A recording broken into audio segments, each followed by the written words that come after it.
Et si nous parlions libre arbitre aujourd'hui, encore un sujet bien passionnant, mais mis à toutes les sauces. Je vous propose de le découvrir aujourd'hui suivant l'aspect de la non-dualité.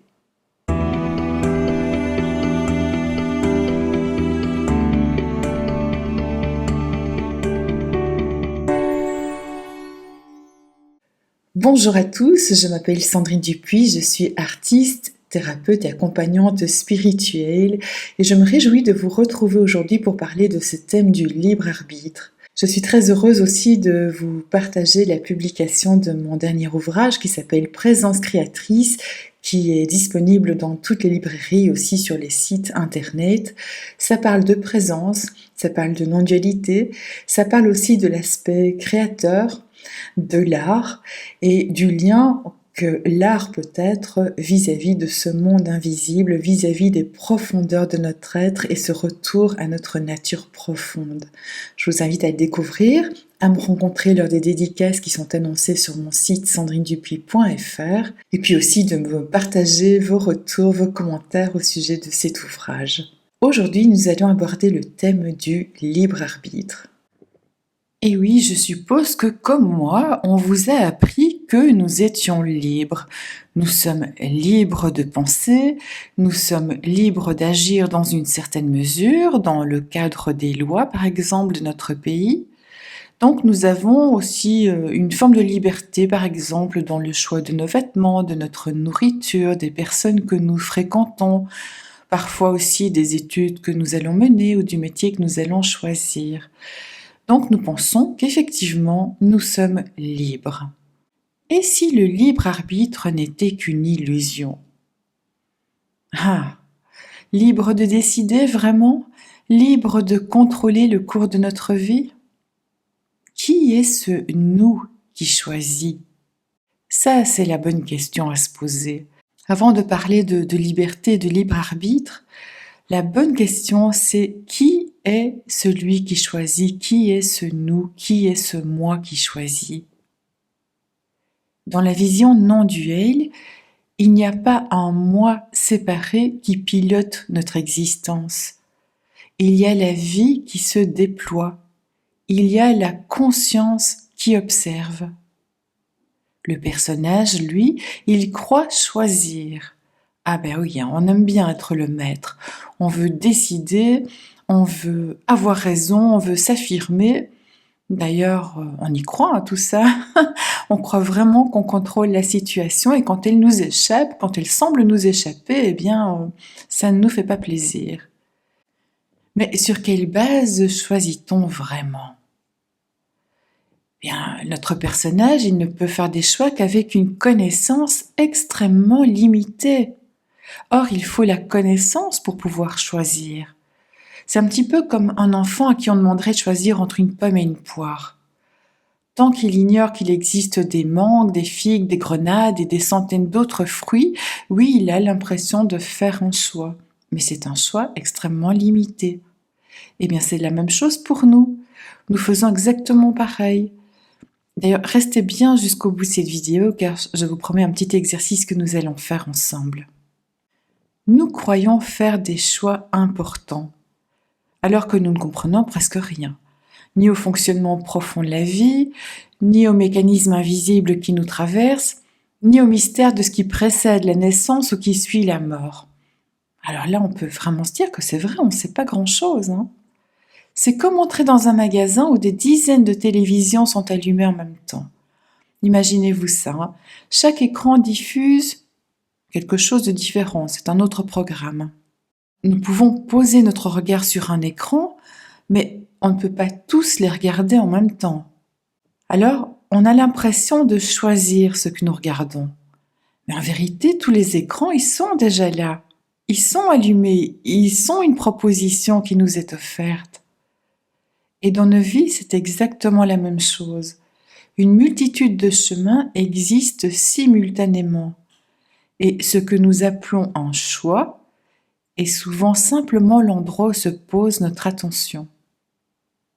L'attention devient alors le véritable mouvement. C'est là qu'est le libre arbitre. Ce mouvement nous oriente, nous traverse, nous guide. Mais lorsque cette attention est pilotée par le personnage, elle reste limitée, fragmentée, incertaine. Lorsque l'attention se détend dans le soi, elle s'aligne naturellement avec ce qui est juste. Tous les possibles sont là, mais ils ne sont accessibles que depuis cet espace de connaissance silencieuse. C'est pas du tout une connaissance mentale. Ce ne sont pas des choix qu'on fait avec le raisonnement et avec les peurs, parce que bien souvent nos choix, on les fait par peur d'eux. Ici, c'est vraiment dans le calme profond à l'intérieur de soi, dans cette paix qui est là, complètement immuable, intemporelle, que tout peut émerger de manière spontanée et fluide, mais certainement pas depuis le personnage qui, lui, ne sait rien. Qui choisit vraiment? Dans un cours miracle, il est dit que le seul véritable choix est intérieur. On choisit entre la peur et l'amour, entre l'identification au personnage et le retour à l'esprit, à la source si vous préférez. Ce n'est pas un choix dans le monde, c'est un basculement de perception. Quand vous vous centrez dans le soi, le besoin de choisir disparaît, parce qu'il n'y a plus personne pour contrôler, plus personne pour décider. Il n'y a plus personne pour s'approprier la vie, il y a simplement ce qui est. Dans cet espace, tout est déjà parfaitement à sa place. Le libre arbitre, il appartient au personnage, et la paix, elle appartient au soi. Vous comprenez bien que la vraie question n'est pas qu'est-ce que je dois choisir, mais plutôt où suis-je en train de me placer?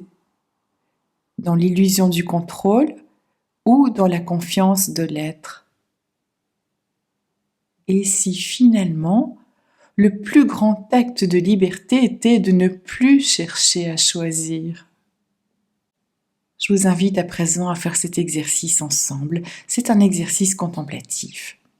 Prenez un petit moment pour vous arrêter. Ça, ce n'est pas à faire évidemment en conduisant un véhicule ou en faisant une tâche délicate. Si vous avez l'occasion, là maintenant, posez-vous un instant et si pas, vous pourrez refaire cet exercice plus tard quand les conditions s'y prêteront. Donc vous vous arrêtez, vous vous asseyez un instant et vous restez là tranquillement à fermer les yeux ou à les laisser ouverts, peu importe, mais soyez juste dans un temps d'arrêt.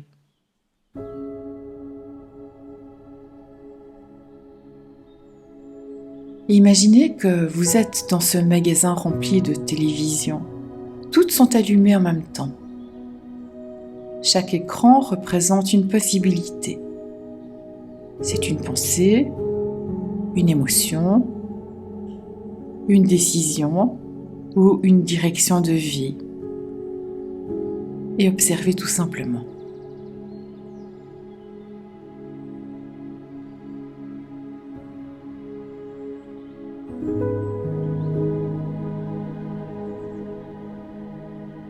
Vous voyez que vous ne pouvez pas regarder tous les écrans à la fois et votre attention, elle se pose naturellement sur l'un d'eux.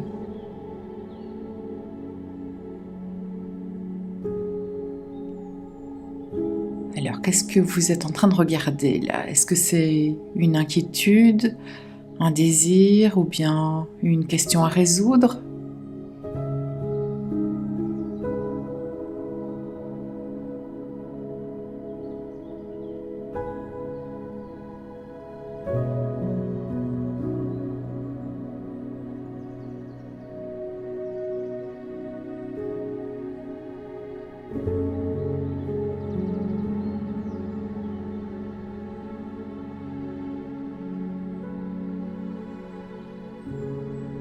Remarquez que ce n'est pas vraiment vous qui avez choisi consciemment cet écran. Ça s'est manifesté et votre attention s'y dépose simplement.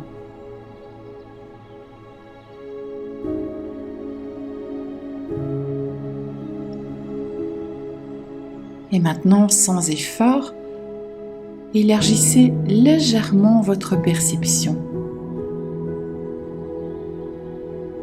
Prenez conscience qu'il y a d'autres écrans autour.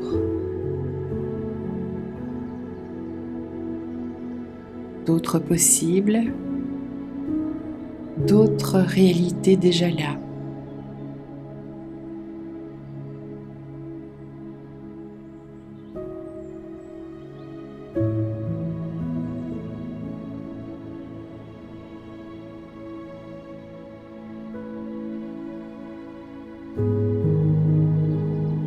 Puis faites un pas encore plus profond.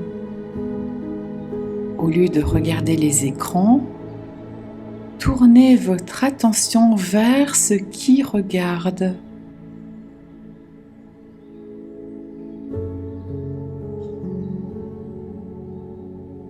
Qui est présent avant même qu'un écran soit perçu. Restez là quelques instants.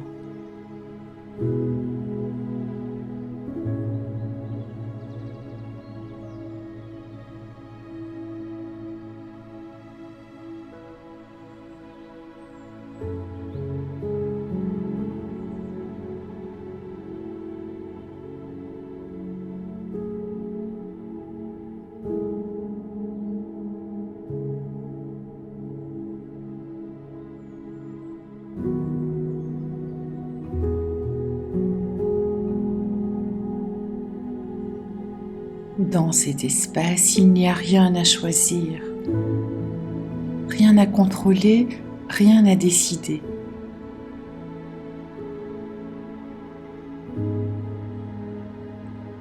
Les écrans apparaissent et disparaissent.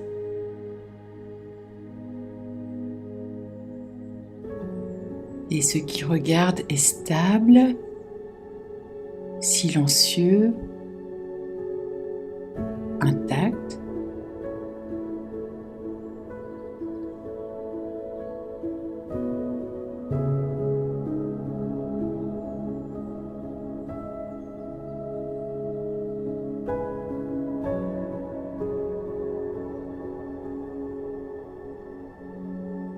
Et peut-être pouvez-vous sentir ceci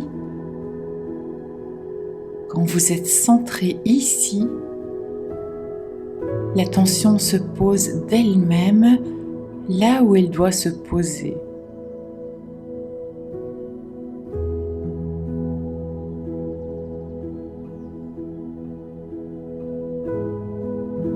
Sans effort, sans confusion, sans besoin de maîtriser.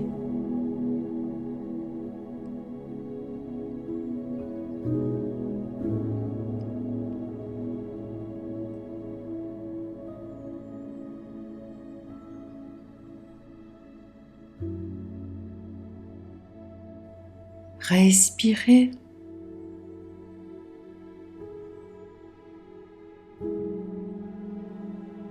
Prenez une grande respiration.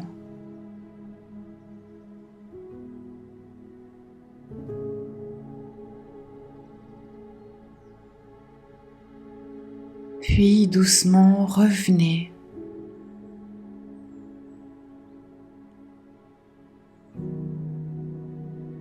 Et gardez avec vous cette intuition. Vous n'avez pas à choisir les écrans, mais à reconnaître ceux qui, en vous, les voient tous sans jamais être affectés.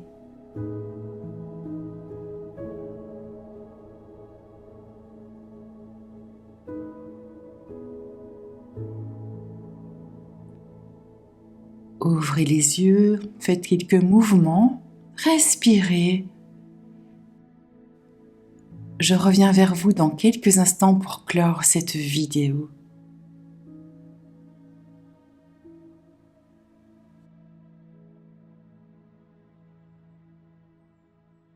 J'espère que cette vidéo vous a plu. Si c'est le cas, un petit pouce, un commentaire. N'hésitez pas à partager vos opinions là-dessus et puis à me soumettre des idées de thèmes que vous avez envie d'explorer et je me ferai un plaisir d'en parler dans une prochaine vidéo. Je vous dis donc à très vite.